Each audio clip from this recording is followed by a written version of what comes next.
After Pharaoh had let the people go, God did not guide them to the highway that goes through the land of the Philistines because it was close by. God thought that the people, upon seeing war, might change their minds and return to Egypt.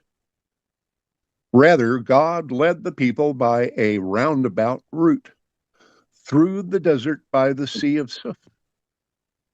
The people of Israel went up from the land of Egypt fully armed.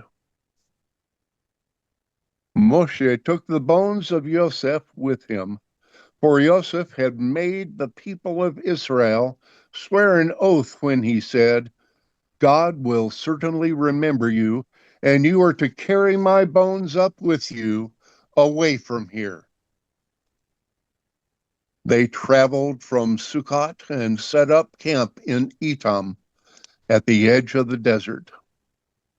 Adonai went ahead of them in a column of cloud during the daytime to lead them on their way, and at night in a column of fire to give them light. Thus they could travel both by day and by night. Neither the column of cloud by day nor the column of fire at night went away from in front of the people.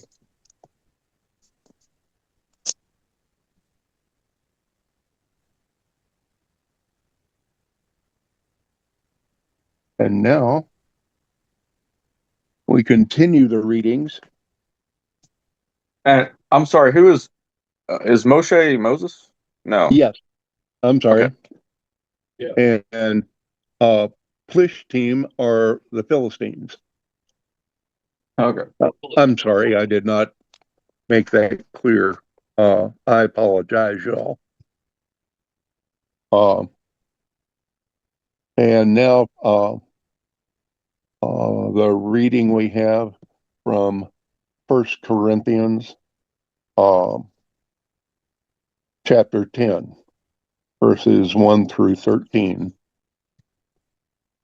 For brothers, I don't want you to miss the significance of what happened to our fathers. All of them were guided by the pillar of cloud, and they all passed through the sea.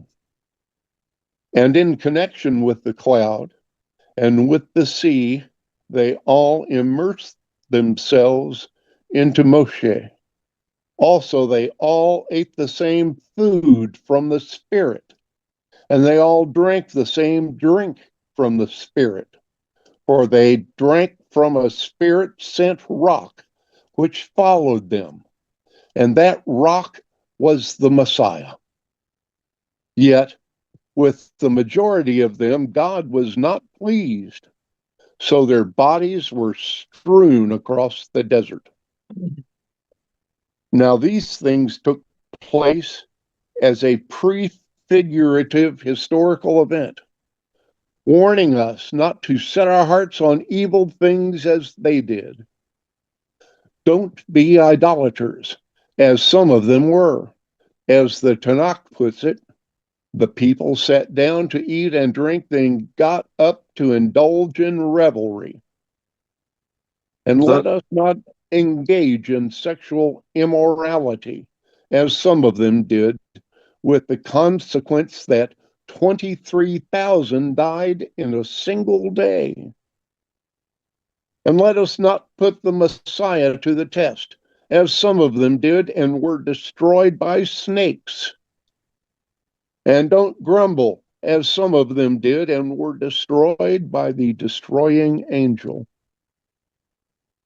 These things happened to them as prefigurative historical events, and they were written down as a warning to us who are living in the days before. Therefore, let anyone who thinks he is standing up be careful not to fall. No temptation has seized you beyond what people normally experience, and God can be trusted not to allow you to be tempted beyond what you can bear. On the contrary, along with the temptation, he will also provide the way out so that you will be able to endure.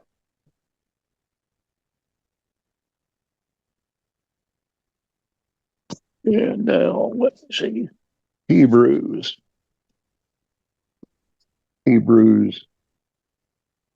3. Yep. 7 through 19. Hebrews 3, 7. Sometimes these little numbers are hard to read. Also written by Paul, Yes. which is interesting that he But made references to the wandering and testing in the wilderness to two different populations. Yes.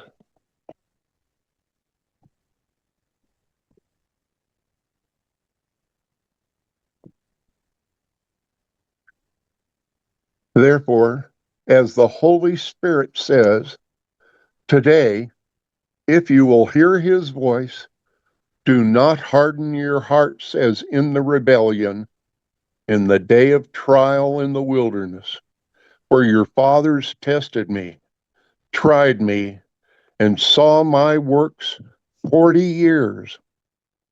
Therefore, I was angry with that generation and said, they always go astray in their heart, and they have not known my ways.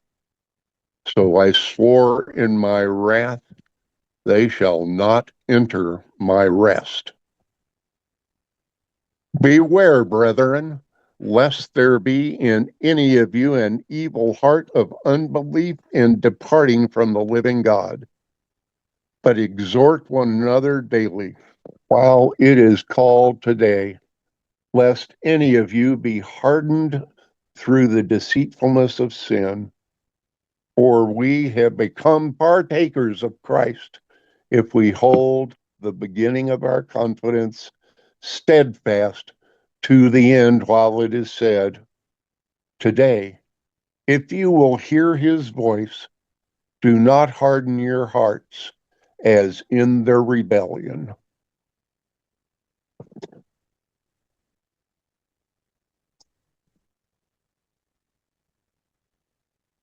Oh, that's not quite the end, is it? Oh no, you got a few more verses there.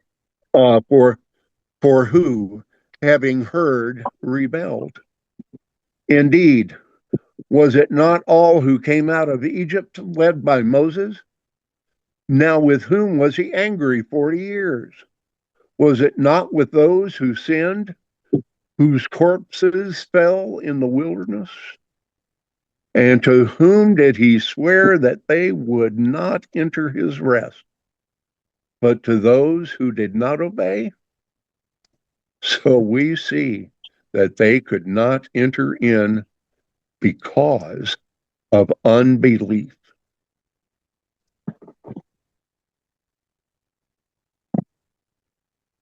And then the last one comes from Deuteronomy 8.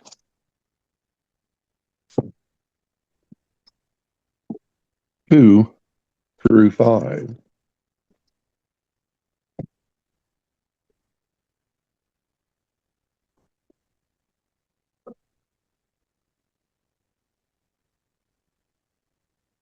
May I read the first verse?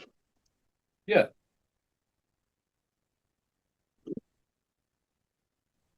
Every commandment which I command you today, you must be careful to observe, that you may live and multiply and go in and possess the land of which the Lord swore to your fathers. And you shall remember that the Lord your God led you all the way these 40 years in the wilderness to humble you and test you, to know what was in your heart, whether you would keep his commandments or not. So he humbled you allowed you to hunger, and fed you with manna, which you did not know, nor did your fathers know, that he might make you know that man shall not live by bread alone, but man lives by every word that proceeds from the mouth of the Lord. Your garments did not wear out on you, nor did your foot swell these 40 years. You should know in your heart that as a man chastens his son, so the Lord your God chastens you. And that went really well, that verse 1 with 2 through 5, almost as if it was connected in some way. Designed. Not. Yeah.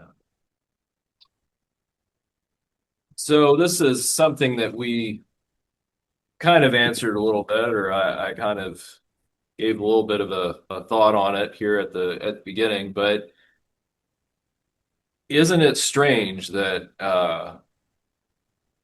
God knew they would be tempted to turn back as soon as they encountered resistance? And Well, we actually, lost Bill temporarily. Hold on a second.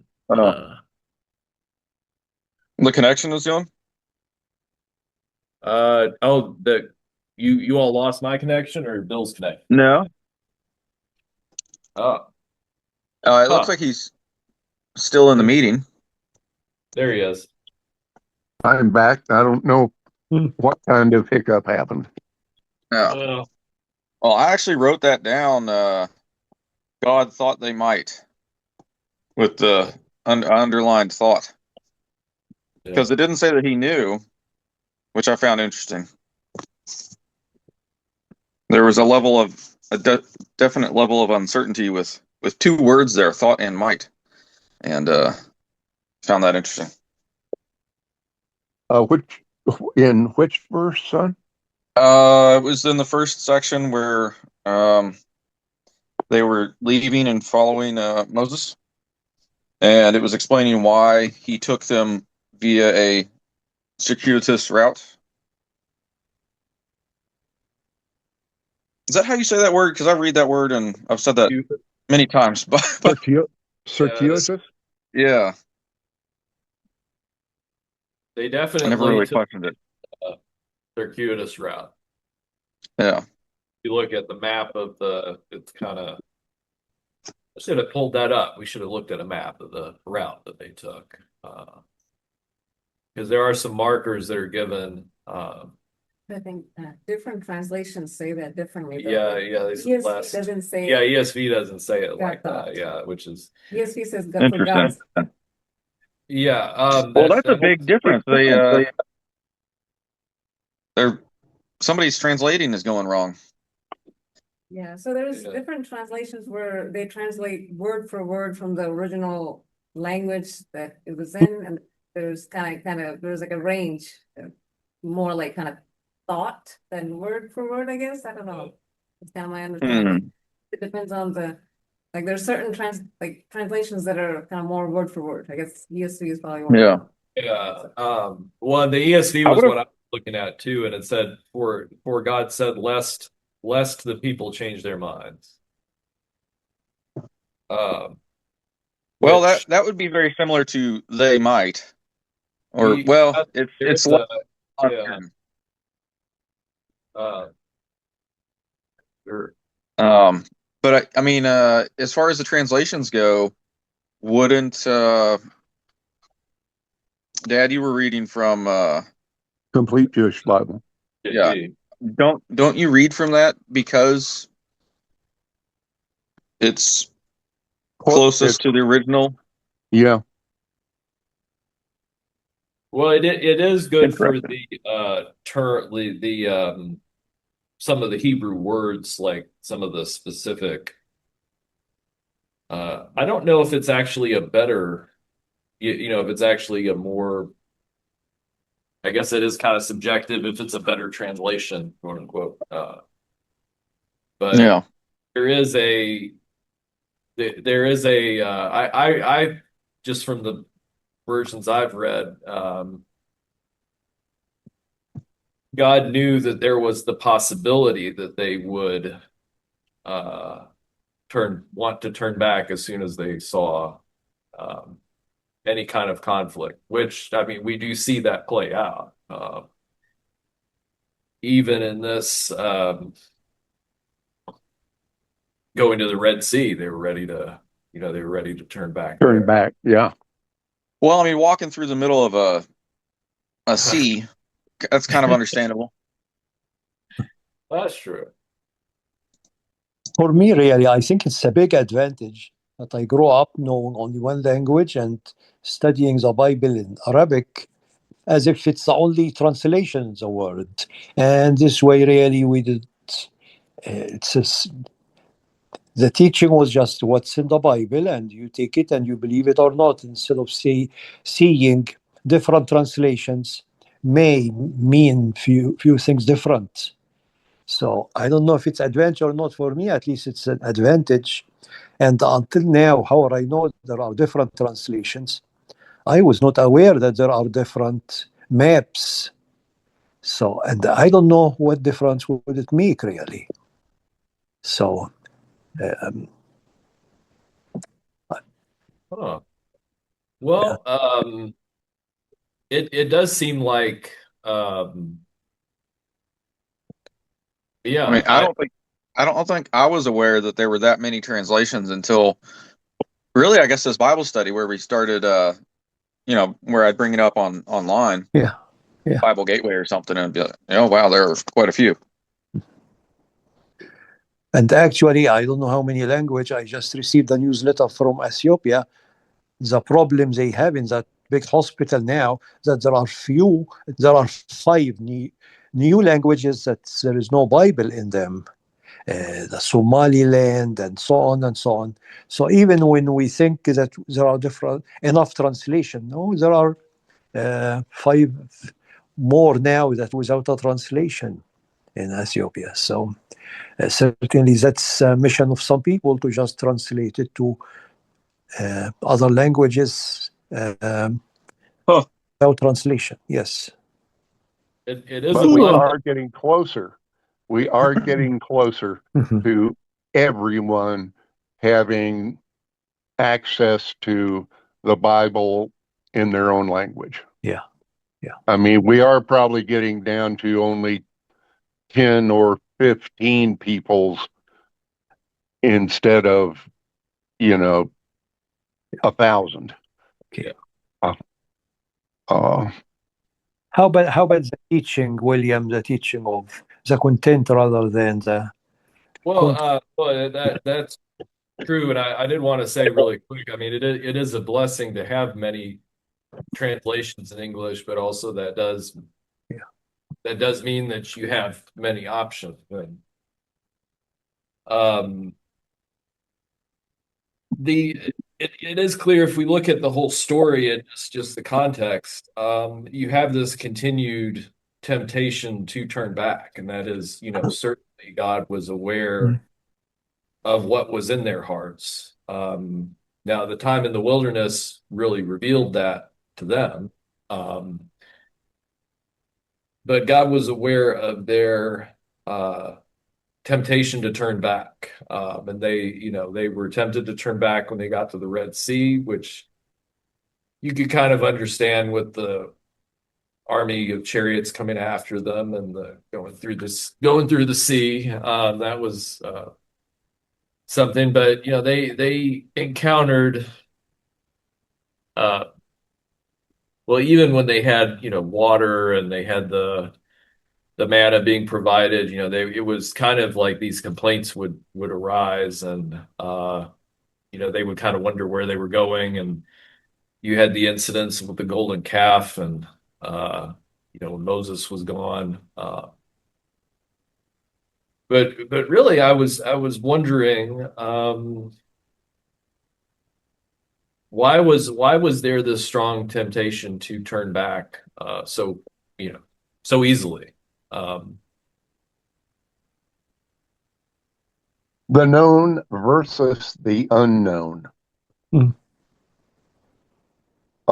is the thing that popped into my mind. Back in Egypt, uh, they they knew what they were going to eat. They knew, they had food security in Egypt. They had all sorts of securities in Egypt. They knew what they were going to be doing. They knew where they were going to get their clothes. They knew what they were going to eat and when they were going to eat it. Um, Yeah. they knew that they were going to how they were going to get up and uh, how they were going to be taken care of. Uh, they knew all of that in Egypt. And for the first time in their lives, they didn't know any of that.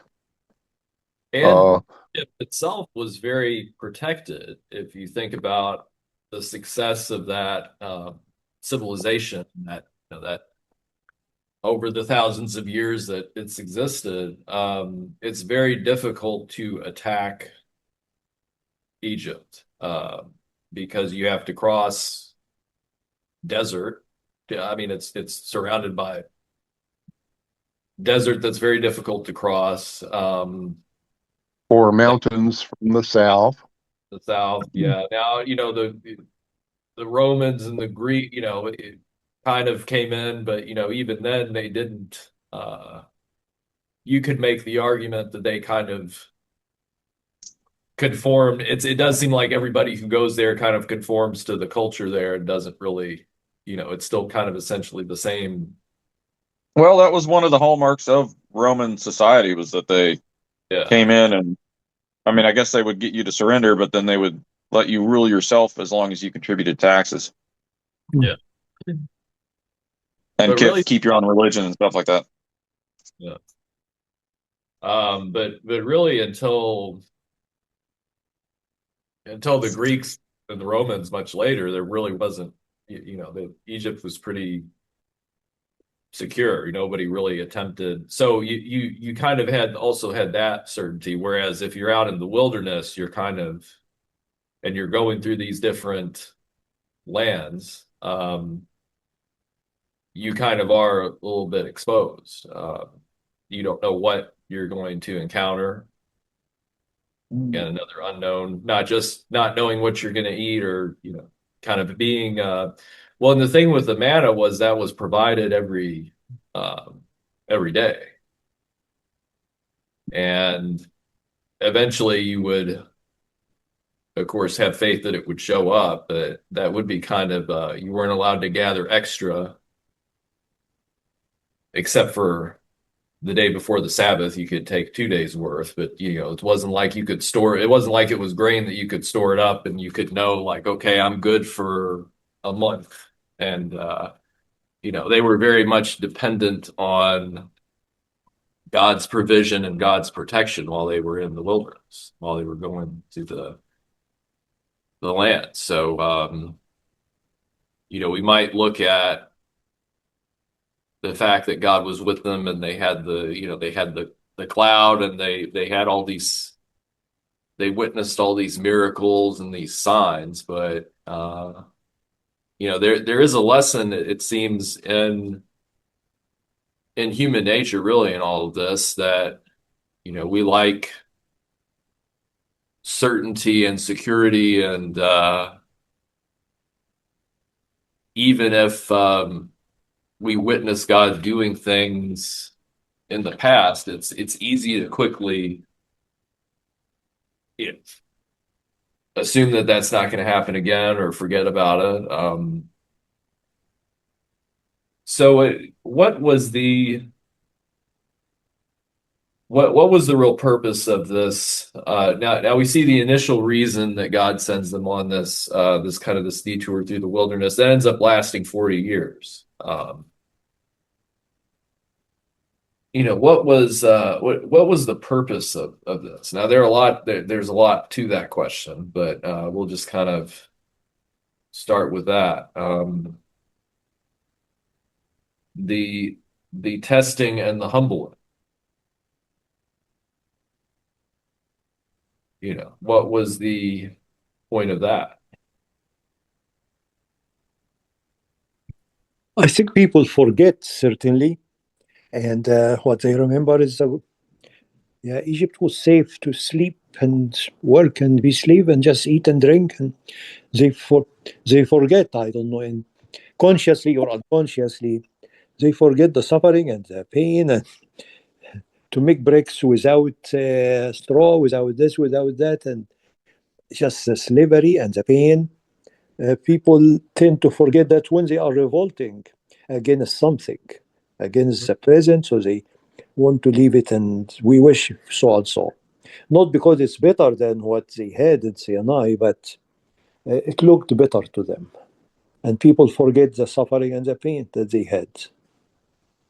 Well, and it's interesting that you say that because one of their laments every time they talk about going back, they would talk about their time in Egypt as if it was like as if they weren't slaves. Like don't you remember the pots of meat that we would sit around and eat, the great food that we had, and the beds that we slept on, and they would say stuff like that. But yeah, that's interesting how we remember. It does kind of remind me about how we look back at the past too, and think about, if there's some kind of change or unknown that we're going into, we sometimes tend to look back at certain times and overlook, overlook or at least assume that things were better then than they are now, or that, God was working more in our favor then. But it is something to note that they would talk about this great life that they had, but you remember they were slaves. And even if they did not believe in God, when they believe that Moses died on the mountain, so Moses is gone, and we have no God. So let's make a golden cow and worship it. I mean, so even without Moses, it's not that they will return to God or to Egypt, they just look for someone else. Yeah. So it's significant, I think. Well, and in a way, that was also kind of the same sentiment as wanting to return because they were, the Egyptians were, they worshipped all these different gods, that they had statues, and so the desire to kind of go back to that, it does kind of seem like they were kind of going back to that practice in a way.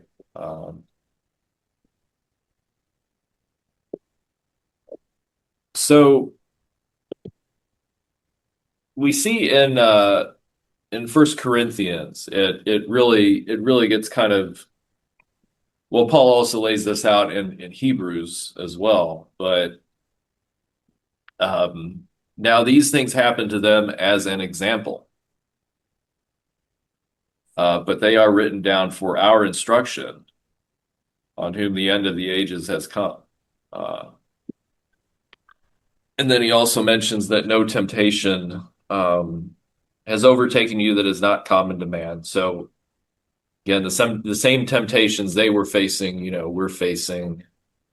The same testing they were facing, we're facing, even though the setting and all that might be different. But Paul also says here, God is faithful and he will not let you be tempted beyond your ability, but will provide the way to escape, that you may be able to endure it. So I think even it might be interesting. Yeah. I think it might be interesting to note there that, at least in my opinion, the world has gotten exceedingly good. I think most people would agree. It's gotten extremely good at taking advantage of human nature, in many ways.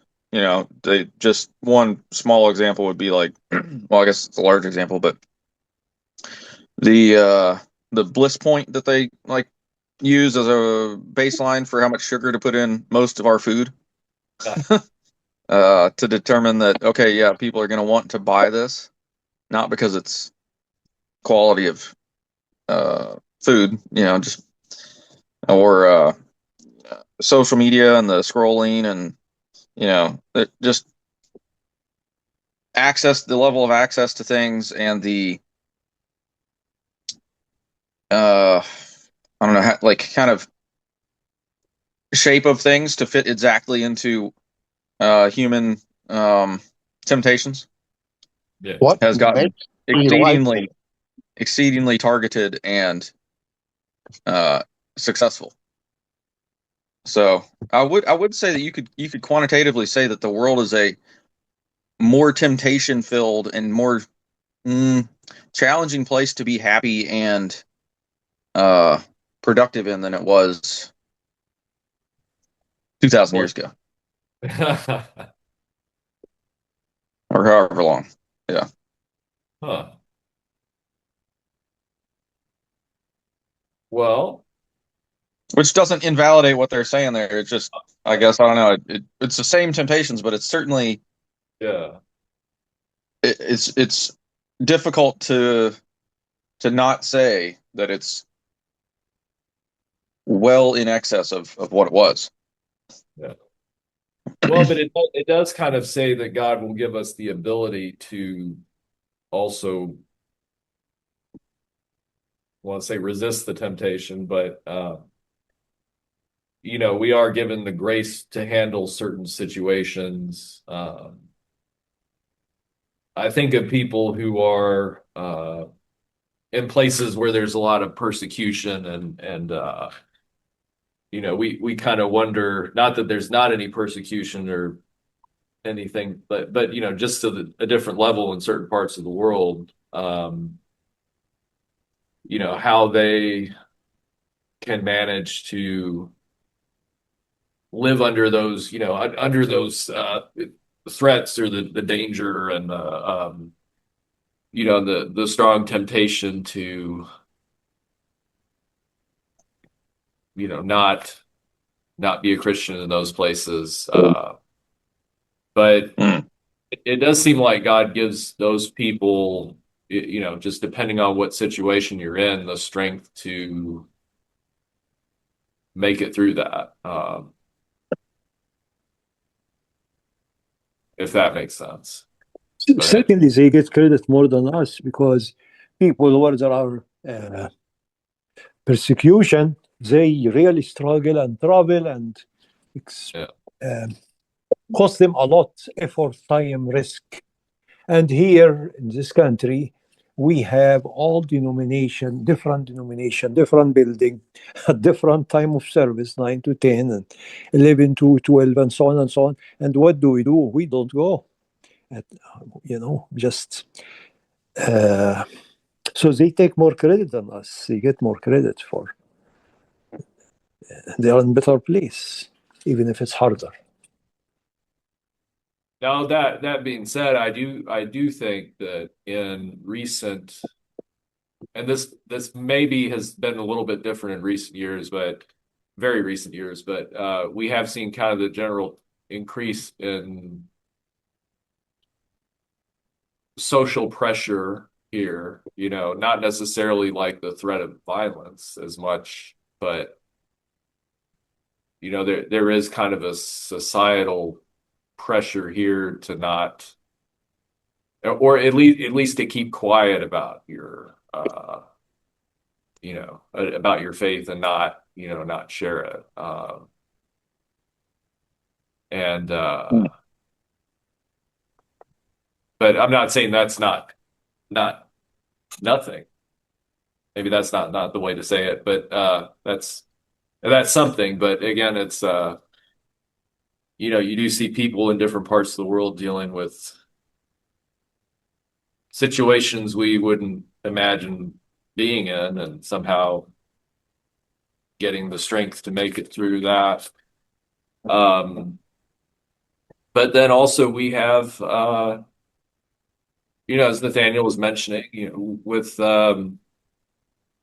with the freedoms here, we also have temptations also, so it's uh every situation is different, but it's also that you have the similarity that the temptations are always there in one way or another. In Yeah, every and they're not just normal temptations really anymore. They're temptations that generations of people have spent making as tempting as possible to humans for things. and And I said it's more. It would have. I essentially said it was more easy to be productive in the past. I wanted to kind of uh, add context to that, saying not that people in the past would have been overall more gotten more stuff done because the tools we have at our disposal and sort of the as you said, like societal, I would say pressure, I guess, stay doing stuff exists to where we can probably get more stuff done, accomplished with the tools at our disposal. But staying on task is certainly more of a requires probably more effort than it did in the past. well, that's an interesting comparison, and I could really go off on that side. Well, I could really go off on that, but that is kind of an interesting parallel that you do have distractions are temptations, and I have wondered how people did get a lot accomplished back when they didn't have, but then we also have all these tools, but they Yeah, I mean, why? Like, uh, what's the main purpose of people going to like stay in a monastery or something, right? They could just be a monk at home, yeah, you know. Removal of temptation because humans just can't yeah. resist temptation in a perfect way. A lot of that's just avoidance of temptation intentionally. Well, and really our whole life is kind of we've been compared to the Christian life, or following God in your life and being a part of God's kingdom and living in the world and functioning in the world at the same time has been compared to the sojourning that they did in the wilderness, kind of that journey. And but also, so you can see it like that, but also there are certain times and certain phases in our life that we go through these periods of wandering, or uncertainty, and needing to trust God to bring us through and not be distracted by different things. So you have kind of just the general, your whole life is kind of sojourning, but then also you have these specific times. Now, I was going to say too that as far as we're talking about Egypt being this safe place and comfortable. Well, not comfortable. I mean, they were slaves, but they knew what was expected. So they were, that was the reason why they were considering going back. But Well, they weren't that badly mistreated, were they really? well, the thing From is, my the time. understanding, I mean, the time in Egypt served a purpose, and that, like a lot of things in our like lives. the desert was obviously way worse than slavery because thousands of people died on the way out. So I mean, like, yeah, Um, well, and then also their time in the desert, kind of like God used that time to test them, and it did get extended because of their. Correct me if I am not correct on this, but the 40 years was a result of the golden calf episode. mm, Uh, there was a specific time I where don't God remember. wandered for 40 years, if I'm not mistaken about that. But Oh, did he actually say you're going to be out here for 40 years? Oh, yeah. so yeah, there is a certain time that No, well, process. there was, yeah, Um, Oh, was that and was the that the same time when? that yeah, Yeah, like they came down and Noah, was it Noah? No, not Noah. Moshe.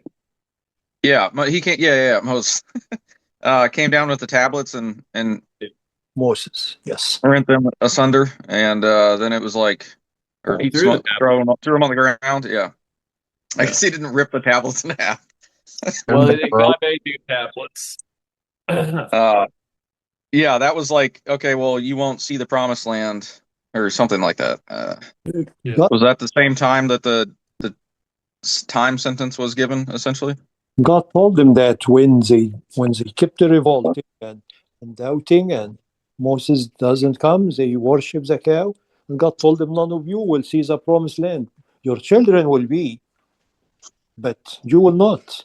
Even Moses, he told Moses, you will not be there. Maybe your Mm. brother, your family, Joshua, and Because so on. of hitting the rock, right? Yes, yeah, yeah, getting angry.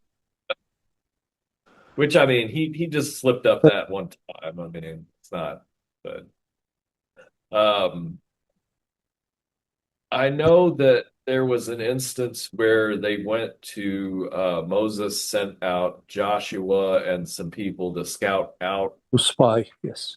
to spy on the kind of the outskirts of the promised land and kind of take stock of the people and you know they came back and I know that was also an instance where the few that did actually make it into the promised land were the ones that said that they kind of had the faith that they would be able to get in.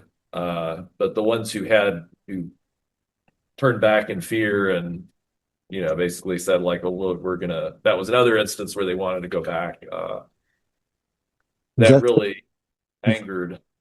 yeah, that's right. When they came back to them, they said it's honey and great land, the crops and everything is so good. But the people are giants, people are big, people are strong. So people were afraid. But people who relied on their faith that God who took us out of Egypt, they will be with us to enter the promised land because it was promised by him.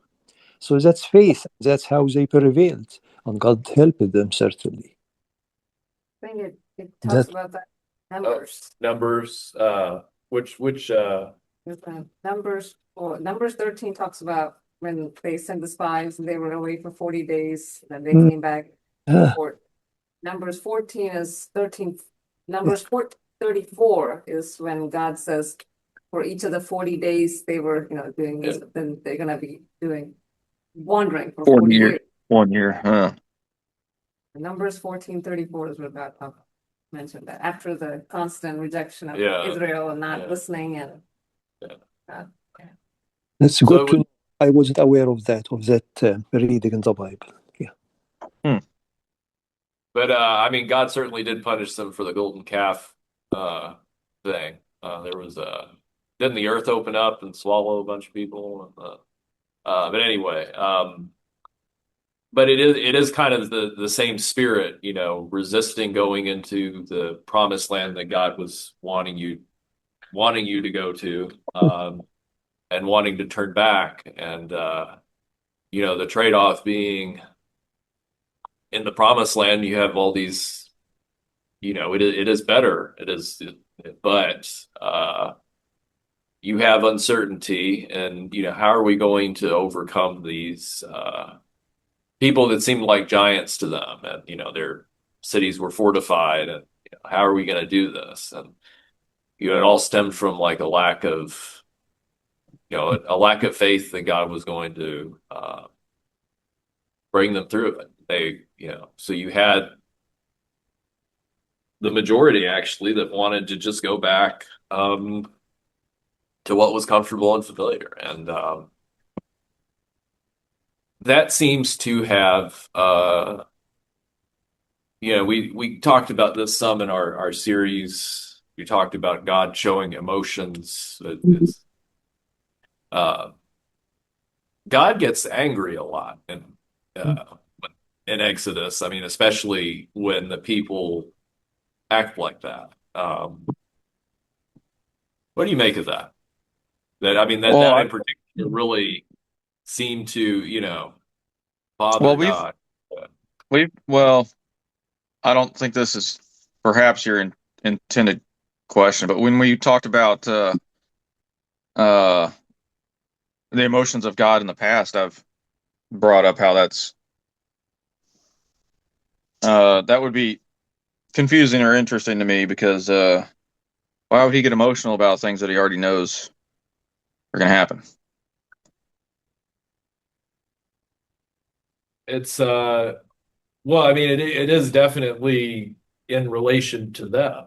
They're perceiving that God does not approve of them not having faith. You know, um, I just think like, yeah, okay, I can understand that or why. I mean, I guess it's easy for us to look back and yeah, say, oh, wow, look, God just split open the sea and let them yeah, go through that. God brought all these plagues and stuff, and they witnessed all that. And uh, regardless, and they had the manna, and they're seeing this pillar, and after all this, they still don't trust what God is saying. yeah. So I don't know. Why didn't they have faith? It's easy for us to say that. Like, That's why true. didn't they Yeah, just trust God? yeah. I mean Hmm. that is certainly true. And I do, part of the, I guess one of the takeaways that I got from that, that series that we looked at those particular passages, God interfaces with us, or God communicates with us on our level, of course. So seeing emotion would be, well, I mean, God also created emotion, so that's a whole other thing there. But um, yeah, it is easy for us to look at them and kind of be amazed that they didn't get it. That time and time again they didn't have the faith, and they would rather just wander around. Well, I mean, they were kind of sentenced to do that, but uh, made their life so difficult that they didn't have to. I guess that is one thing to see here, that they didn't have to go wandering around for 40 years. I mean, God did take them on a circuitous route, but that wasn't, that they experienced so much more pain and suffering uh, than if they had just gone, faced the unknown and had faith. I mean, the discomfort of that would have been a lot less. Like, if you look at the cumulative amount of pain and discomfort, it would have been a lot less if they had just gone forward rather than this long drawn out uh, wandering. Um, and as we see in First Corinthians and Hebrews, this is all pointing, this is all, I mean, they experienced these things, and, they were tested, and that's true, but this is all written down and given to us as a, uh, as a warning, um, and, as a lesson. Um, so I did want to say that not only was there the temptation to turn back, but there was also um, Paul makes mention in Hebrews, and also, let's see,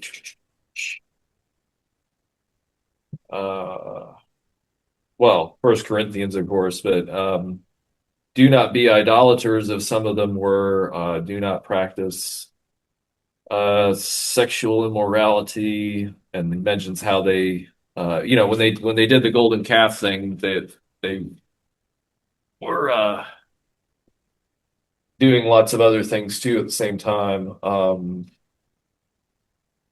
they had they grumbled and complained, and so the voicing their desire to turn back, and and resisting going forward was not the only way that they rebelled. They also did all these other, things. And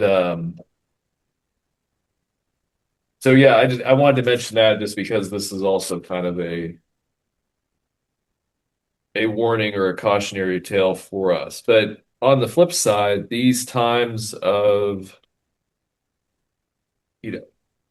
these detours that we get sent on, a lot of times it's because, God knows that we're not ready for something. So we have to go through a process or a phase to be, to get to the point where we are ready for the next thing. So if that does happen, that it is also an opportunity. You could also see it as, the tests are also opportunities. They are tests, but they're also opportunities. And, the people here had a lot of, they had a lot of opportunities to, not well to follow God and to,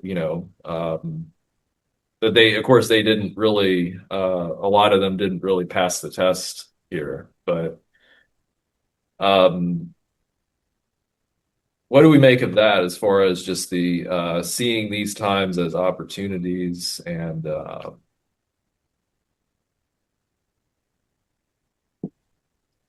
seeing these different phases? Bill, did you fade into the oh, you disappeared for a second there. Yes, I did. I'm sorry. Oh, yeah, these times of wandering, kind of seeing them also as opportunities. Again, sometimes we bring them on ourselves, because God knows we're not ready for the next phase of what God wants us to do. But how do we, I think of a way to ask that question, respond? How do you respond? God, you wanted to say something, Nathaniel. What? Was it you or Bobby? Your voice. You have both phones mics on. Okay. Oh, There we go.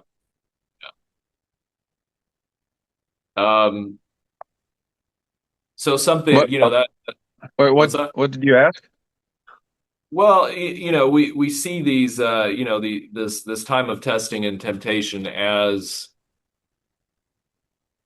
it is a time of testing, but also it's an opportunity for them to show that they were ready to go into the promised land. And, it didn't have to last. I mean, it did last this long, but it didn't have to. But, we can kind of, sometimes when we're in these types of situations, seeing these opportunities to have faith. And, I just was asking if maybe there's a better way of saying that. But I think that God takes us and takes us one step at a time in our lives, and we're presented with situations in our lives in which we confront issues and challenges that we confront, and we struggle with that level until we pass it or not. And when we pass it, we go on to the next level. I mean, if we are doing a job correctly with our hearts in the right place, we will be lifted up to the next level to hit the next challenge. And if our heart is not properly prepared by our choices, we will be staying there until we properly view the situation and address the problem with our heart.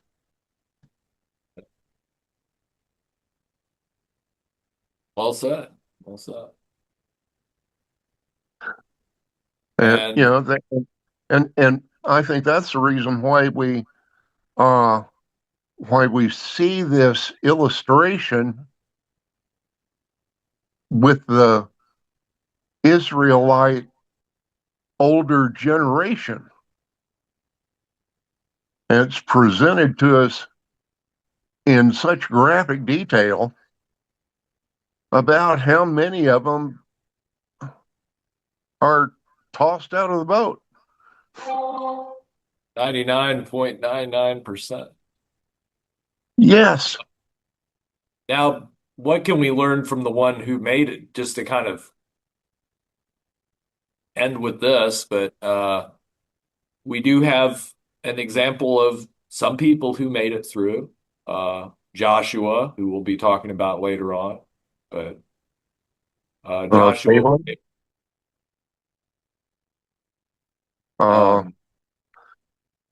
He did make it through, but he believed. Yeah. He believed that God was his king. And he treated God like that, as his absolute ruler, as the absolute ruler of his life. Yeah. And he was blessed for it. He saw the promised land and was got all sorts of, I say, good things. He was leader of the army. I don't know if that was such a pleasant job. Well, I don't know if any of you are in a position. There's something we have started watching, and it's on Paramount Plus, I believe. It's not sponsored by it's the Wonder Project. It's the Something of David. The Something of David. Yeah, the House of David? No, not House of David. The House of David. Oh, is that it? Oh, okay. Yeah, we saw that. You saw that? I've seen some of it. I've been meaning to watch more of it. Well, yes, of course. There's dramatic stuff thrown in because they have to keep the people engaged. But by and large, it's a relatively good biblical tale. Yeah. And it does give you some idea of what's going on, what went on, and really what's going on in Israel as the country is on the rise and with its people. And the stuff they are showing us is, well, it was then and it is now.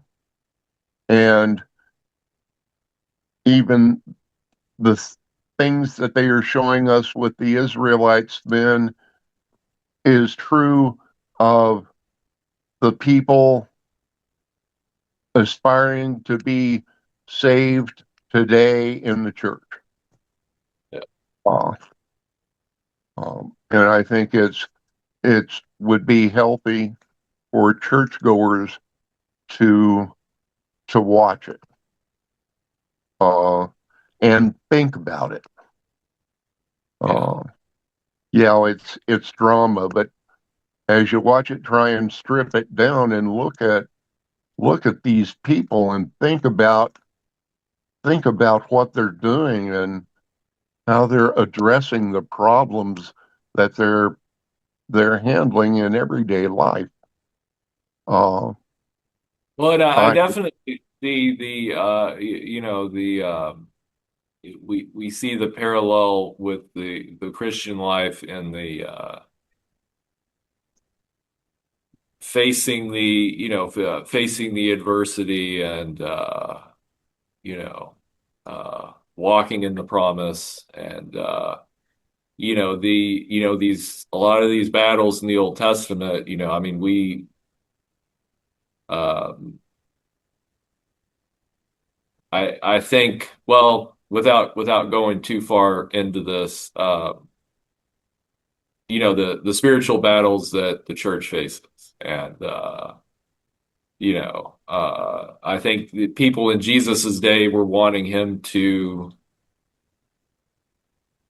take territory and beat up the Romans, but really this is all pointing to, God's kingdom and the spiritual battle, as Paul says, the same issues today. yeah. And well, we'll end on that. And Well, I would like to add something to at the end. okay. Um, what I was saying earlier, it occurred to me it could be construed as me being like an apologist for people using the world that we live in as an excuse for succumbing to temptation, or as an excuse for a poorer life outcome than people might expect of them or of themselves. Yeah. Things like that. And I think that it's probably one of the most important things is to maintain the line on, people being responsible for their own choices. Yeah. Whether or not, because you can't just change that. Or what was my thought there? Well, it does empower you to acknowledge that the temptations that do exist, and the be conscious of the places where your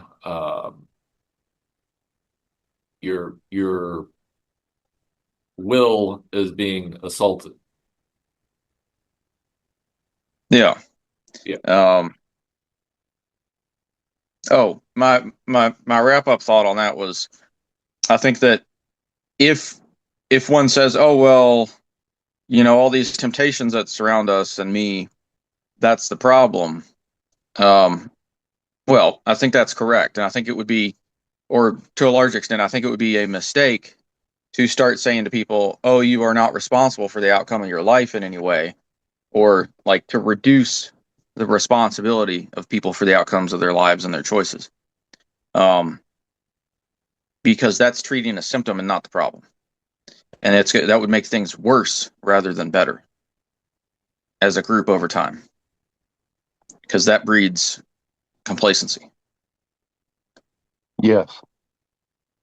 I think it's also like even though we have all these new issues and temptations that we may have to deal with, I think it doesn't change the fact that, God's grace to handle all that doesn't change. So that's the kind of like the constant, no, the situation can be as worse as whatever, but God can handle it, kind of thing. So I guess that, yeah, you're absolutely right. That's not an excuse, but we can also, have that confidence that doesn't matter how crazy things are getting or going to get, God can still handle anything that, I think that's a great way to wrap that up into the Bible study. Thank you. Thank you. And that is what God desires for us, and for us to as it has been said on here, as we say on here at the end of these episodes. Live long and prosper. Indeed. Thank you Yeah. all very much. It's been good. Yeah, it was very good. And oh, Maureen, I hope you have